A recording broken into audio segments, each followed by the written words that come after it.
FBI agent Peter Strzok really proved himself to be very strong during his hearings with the GOP, with members of Congress. He was asked all sorts of ridiculous, inappropriate questions, but he managed to, in my opinion, fight back aggressively and effectively. So I want to show you a few examples of that. Let's take a look at the first example where he defends his text messages. In terms of the text that we will stop it. You need to understand that that was written late at night, off the cuff, and it was in response to a series of events that included then candidate Trump insulting the immigrant family of a fallen war hero. And my presumption, based on that horrible, disgusting behavior, that the American population would not elect somebody demonstrating that behavior to be president of the United States.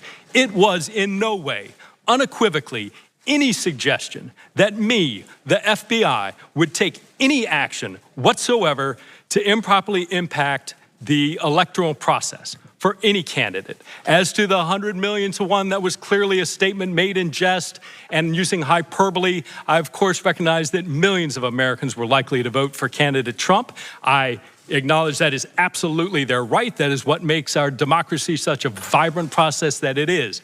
But to suggest somehow that we can parse down the words of shorthand textual conversations like there's some contract for a car is simply not consistent with my or most people's use of text messaging. That's an excellent explanation, and I like his tone. And he's like, well, if you were unclear that I didn't like Donald Trump, let me be clear. I didn't like Donald Trump. I thought his actions were disgusting. Right. And we'll stop it meant the American people will vote against it. He was wrong about that. They did vote in favor of it. Well, certainly in enough states for the Electoral College to have Donald Trump win. But like you, Anna, the thing that I like most is the strength. Right. He reminded me a little bit of George Galloway there, where George Galloway during the Iraq War was called into hearings. He's British, or he's actually Scottish, and brought in. And they're like, you're doing, saying things that we think are in favor of Saddam Hussein, and total BS. And he came in and he said, "I do not come as the accused. I come as the accuser." Okay, and he let it rip. And I was like, I like this guy. Okay, that's the kind of Scottish guy I like, okay? There's a reason why I like Scots. Anyway, the other thing it reminded me of is finally somebody fighting back that's been called into these hearings. Usually almost everybody lets these Republican congressmen bully them. And this kind of felt like a moment where somebody in the McCarthy hearings finally said to Joe McCarthy, at long last, do you have no decency, sir? Okay, and it started a turnaround.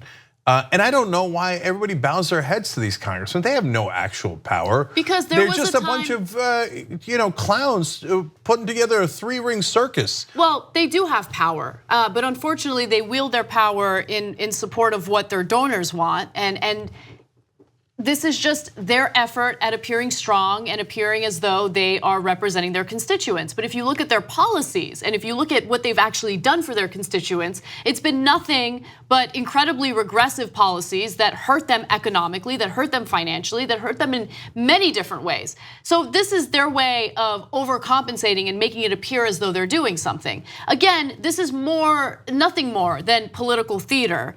And what I like is, yes, Strzok is fighting back. And the reason why other people haven't fought back in a similar fashion is because I think people have been late to catch on to the fact that politics has fundamentally changed.